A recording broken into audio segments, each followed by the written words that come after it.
चैत्राची सोनेरी पहाट, नव्या स्वप्नांची नवी लाट, नवा आरंभ नवा विश्वास, नवीन वर्षाची हीच तर खरी सुरुवात. सर्वप्रथम आपणा सर्वांना गुढीपाडव्याच्या मराठी नवीन वर्षाच्या खूप खूप शुभेच्छा. श्री स्वामी समर्थ. गुढीपाडवा म्हणजे 3.5 मुहूर्तांपैकी एक मुहूर्त आणि हिंदू वर्षाची सुरुवात. हिंदू वर्ष जे आहे तर ते गुढीपाडव्याला सुरू होत असते, म्हणजे चैत्र महिन्यामध्ये हे सुरू होत असते आणि फाल्गुन महिन्यामध्ये ते संपत असते. तर गुढीपाडवा म्हणजे नवीन वर्षाचा पहिलाच दिवस आणि पहिलाच सण. गुढीपाडव्याच्या दिवशी घरोघरी गुढी जी आहे तर ती उभारली जाते, गुढीची पूजा केली जाते. त्याचप्रमाणे या दिवशी सोन्याची खरेदी करणे हे सुद्धा अत्यंत शुभ मानलेले आहे. बरेच लोक गुढीपाडव्याच्या दिवसाची आतुरतेने वाट पाहतात, कारण गुढीपाडव्याच्या शुभमुहूर्तावरती ते बऱ्याच मोठ्या ज्या गोष्टी आहेत तर त्यांची खरेदी करत असतात. जसं की वाहन खरेदी असेल, घर खरेदी असेल, जमिनीची खरेदी असेल किंवा मोठे आर्थिक व्यवहार जे आहेत तर ते सुद्धा गुढीपाडव्याच्या शुभमुहूर्तावरती केले जातात.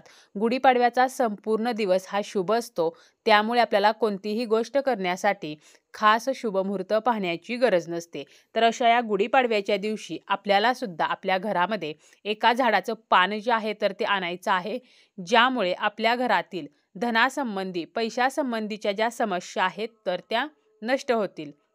आता आपल्याला काय करायचं आहे, कोणत्या झाडाचं पान आणायचं आहे, तर या व्हिडिओमध्ये आपण 3 अशी झाडे पाहणार आहोत. तर त्या 3 पैकी आपल्याला ज्या झाडाचे पान मिळेल त्या झाडाचे पान आपल्याला घरी आणायचे आहे आणि हे पान फक्त घरी आणायचे नाही, तर त्याचा आपल्याला अतिशय प्रभावी असा उपाय सुद्धा करायचा आहे. ही संपूर्ण माहिती आपण आजच्या या व्हिडिओमध्ये पाहणार आहोत. व्हिडिओला सुरुवात करण्या अगोदर तुम्ही जर चॅनलवरती नवीन असाल आणि पहिल्यांदाच माझे व्हिडिओ पाहत असाल तर चॅनलला सबस्क्राईब करा. व्हिडिओ माहितीपूर्ण वाटला तर व्हिडिओला लाईक करा. आपण या दिवशी कोणत्या झाडाचे पान आणू शकतो, तर हे जे पान आहे तर या पानाच्या टोकाला लक्ष्मीचा वास असतो, उजव्या बाजूला ब्रह्मदेवांचा, तर या पानाच्या बरोबर मध्यभागी सरस्वती देवीचा वास आहे. त्याचप्रमाणे या पानाच्या डाव्या बाजूस पार्वती देवी, लहान देठामध्ये महाविष्णू, मागील बाजूस चंद्रदेवता विराजमान आहेत आणि या पानाच्या सर्व कोपऱ्यांमध्ये परमेश्वराचा वास आहे. तर असं हे पान जे आहे तर ते आपल्याला घरी आणायचं आहे आणि आणताना आपल्याला 2 पाने आणायची आहेत. आणि हे पान जे आहे तर याचा आपल्याला एक उपाय सुद्धा करायचा आहे. आपल्या आर्थिक समस्या नष्ट होण्यासाठी, व्यवसाय करिअरमध्ये प्रगती होण्यासाठी, आपल्या घरामध्ये पैशासंबंधीच्या ज्या समस्या आहेत, घरामध्ये पैसा येत नसेल, माता लक्ष्मी स्थिर नाही, आलेला पैसा टिकत नसेल, पैसा जो आहे तर वायफळ खर्च आहे, वाढतच आहे, काही केल्या तो कमी होत नाही. त्याचप्रमाणे आपल्या जीवनामध्ये जर कर्ज असेल आणि ते काही केल्या फिटत नसेल, तरी सुद्धा हा उपाय जो आहे तर तो अतिशय प्रभावी असा उपाय आहे. आता हे पान म्हणजे विड्याचे पान. 2 विड्याची पाने घ्यायची आहेत. पाने व्यवस्थित अखंड असावीत, देठासह असावीत आणि इतर गोष्टींसाठी वापरलेली नसावीत. एक सुपारी घ्यायची आहे. सुपारी सुद्धा नवीन असावी. सुपारी कुठेही तुटलेली किंवा किडलेली नसावी. 2 लवंगा घ्यायच्या आहेत. लवंगा ह्या फूल असलेल्याच असाव्यात आणि अखंड असाव्यात आणि 2 हिरव्या वेलच्या घ्यायच्या आहेत. सर्व साहित्य हे नवीनच घ्यायचे आहे. आता हा उपाय जो आहे तर तो आपल्याला करायचा आहे. उपाय करण्याआधी आपल्याला काय करायचं आहे, आपली जी गुढी वगैरे आहे तर ती उभारून घ्यायची आहे आणि त्यानंतर आपल्याला हा उपाय करायचा आहे. अगदी दिवसभरामध्ये कधीही वेळ मिळेल तेव्हा आपण हा उपाय केला तरी सुद्धा चालेल. उपाय करताना आपल्याला अगोदर बसायला आसन घ्यायचं आहे आणि दिवा लावून घ्यायचा आहे. आता आपल्याला हा उपाय करायचा आहे तो म्हणजे देवघरासमोर स्वतःला हळदी कुंकू लावून घ्यायचं आहे. त्यानंतर आपल्याला एक प्लेट घ्यायची आहे. त्या प्लेटमध्ये आपल्याला ओल्या कुंकवानं स्वस्तिक चिन्ह काढायचं आहे. स्वस्तिक काढताना त्यामध्ये 4 बिंदू द्यायचे, दोन्ही बाजूला 2-2 उभ्या रेषा द्यायच्या आणि त्यावरती आपल्याला तांदूळ जे आहेत तर ते ठेवायचे आहेत. म्हणजे प्लेटमध्ये स्वस्तिक काढून ती प्लेट जी आहे तर ती तांदळाने भरून घ्यायची आहे. त्यानंतर आपल्याला विड्याची 2 पाने घ्यायची, एकावरती एक ठेवायची आणि पानाचा देठ हा आपल्या देवघराकडे येईल अशा पद्धतीने ही पाने त्या तांदळावरती ठेवायची आहेत. यानंतर एका तामणामध्ये सुपारी ठेवायची आणि श्री सूक्तमचे पठण करत आपल्याला ह्या सुपारीला अभिषेक करायचा आहे. त्यानंतर त्या विड्याच्या पानांवरती आपल्याला थोडेसे तांदूळ ठेवायचे आहेत आणि त्यावरती ही सुपारी आपल्याला व्यवस्थित कोरडी करून ठेवायची आहे. त्याबरोबरच आपल्याला 2 फूल असलेल्या लवंगा ज्या आहेत तर त्यासुद्धा ठेवायच्या आहेत, 2 वेलची ठेवायच्या आहेत. तर असा विडा जो आहे तर तो आपल्याला अगोदर तयार करून घ्यायचा आहे.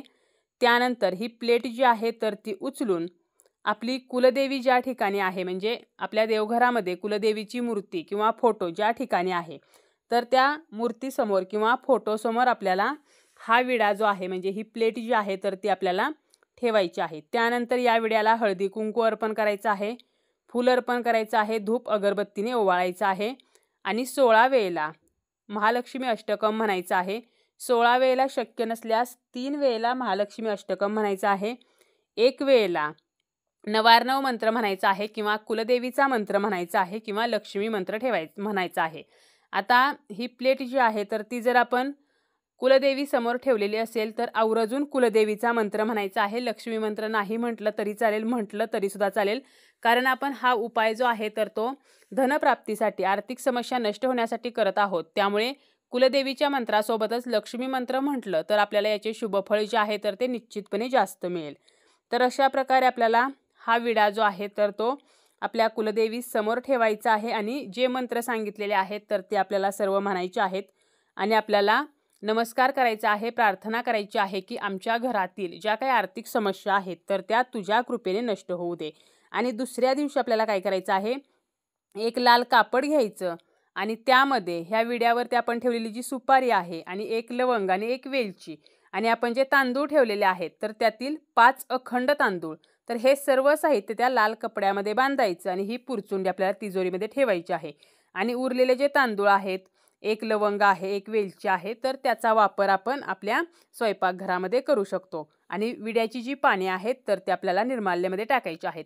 जर आपलं दुकान असेल, व्यवसाय असेल तर त्या ठिकाणी सुद्धा आपण अशी पोटली जी आहे तर ती ठेवू शकतो। विड्याचं पान आपण या दिवशी घरी आणून असा एक उपाय करू शकतो।